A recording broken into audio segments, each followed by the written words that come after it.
What's up, Powerlifting Nation? And today we are going to be discussing two stories. Could Bobb Matthews have won Sheffield 2025? And the other story is about the battle of the junior 120s, which is going to be a big battle at Worlds this year. So firstly, Bobb Matthews. So a few months ago, Bobb Matthews announced that he was not going to compete at Sheffield, which, by the way, is the biggest powerlifting competition the world has ever seen and happened a few weeks ago. But Bobb Matthews announced that he wasn't going to compete at the event, which was quite disappointing for a lot of powerlifting fans. And Bobb gave two main reasons. His main reasons were that he felt disrespected by SBD. Most of the people competing at Sheffield are SBD athletes, and he felt like SBD wasn't treating him as well as the SBD athletes, and he believed that he deserved to be treated just as well. And so that was one reason why he decided not to compete. And then the other reason was because he is very focused on his main goal right now, which is to beat Rondel Hunte, who is by far, in my opinion, the best 120 the world has ever seen. And so Bobb Matthews pulled out of Sheffield. However, this was a controversial decision, and as Powerlifting Presser, a fellow powerlifting YouTuber, pointed out last week on his YouTube channel, Bobb Matthews could have won Sheffield 2025. Let me explain why. Well, Jelle Backlund ended up winning Sheffield 2025. By the way you win Sheffield is by breaking the world record in your respective weight class by the highest percentage. And Jelle Backlund did an amazing performance. He managed to break the world record in the 66 kilogram class by 6.21%, which was massive, and he didn't really have any competition at the event. He won in the male division with ease. However, Bobb Matthews, if he had been at Sheffield, would have been a massive threat for Jelle Backlund. Why? Well, the world record in the 105 kilogram class is 940.5 kilograms.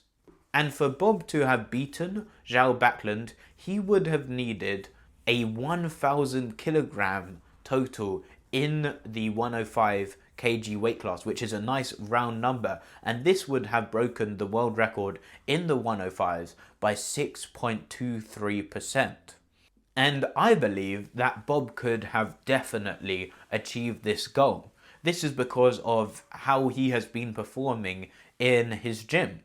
If we look on January the 1st, we can see that he totaled a massive 995 kilograms in the gym.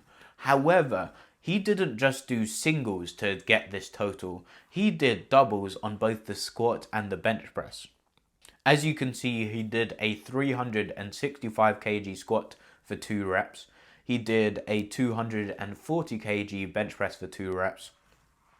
And he did a 390 kg deadlift for 1 rep. And when he did this gym total, he was weighing 108.7 kilograms. So maybe his strength would have decreased a little bit, but I still think that if he was in a competition, he would have a very strong chance of managing to total 1,000 kg. And it's not like Jelle Backlund did an easy performance at Sheffield. If you look at his squat, it was a real grind. If you look at his bench and deadlift, he had to retake his second attempt on both of these lifts in order to get the third attempt and total 770 kg. So Jelle was right at his top end, and I believe that at Bobb Matthews' top end, he could have definitely totaled 1,000 kg if he had been at Sheffield. So it is a shame for two reasons. Well, for the crowd, it was a shame. Sheffield was a crazy meet. I don't think anyone was disappointed with the meet. However, adding Bobb Matthews to this event would have been a lot of icing on the cake, because we would have seen a battle for first place, which we didn't really see at either the men's or the women's division. So that would have been really exciting. Also, the energy that Bobb brings to the platform would have been crazy. But personally for Bobb, it is a shame because obviously he missed out on the prize money that he could have won. He could have won probably 30, maybe even 40,000 at the event. But also, unfortunately, Rondel Hunte isn't going to be able to compete in 2025, or at least internationally. And so Bobb Matthews is going to have to wait probably another year and a half until Worlds next year, 2026, before he can beat Rondel Hunte. So maybe it was not the best decision to have not gone to Sheffield 2025. What do you guys think? If we quickly look at Rondel Hunte, he just did an easy deadlift of 395 kilograms on his week 3. Rondel Hunte recently said that he is planning on trying to compete this year. He won't be able to compete in an international competition. However, he is going to do a local meet, and I just wonder how much he is going to total. I think his aim is to do a 1,100 kg total in the 120 kg class. But yeah, he is looking very strong.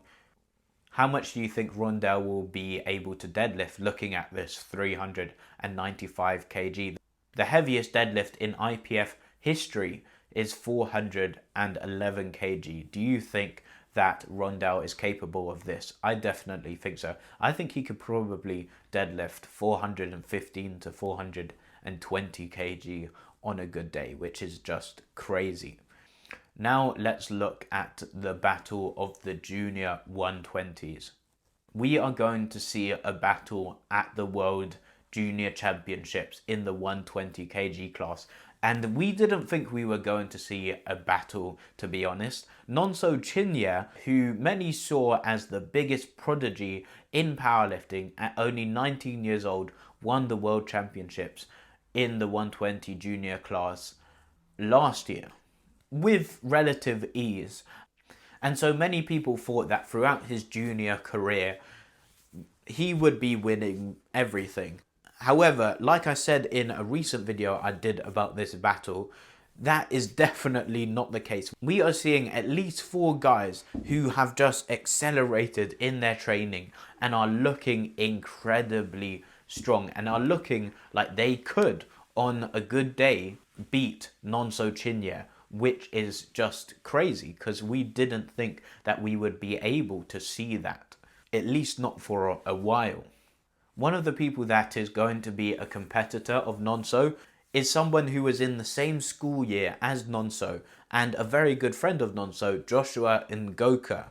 And recently, last week in his training, he did a massive deadlift of 365 kilograms and it looked incredibly easy.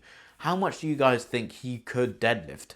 I believe that he could probably deadlift about, I would say, 380, 390. Some people in the comments were saying that he could deadlift 400 kg this year, which would be insane because he clearly has a stronger squat than Nonso.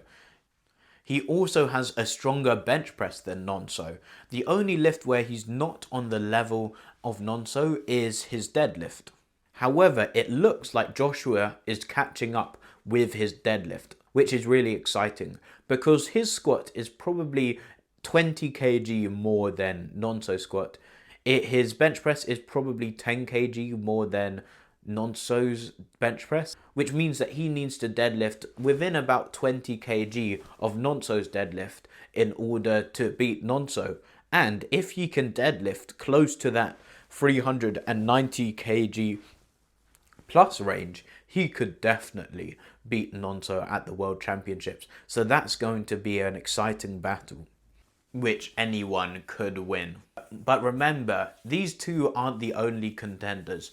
We have Joseph McDonald from Trinidad, who also is looking incredibly strong. And we also have Dante Dillion from the USA.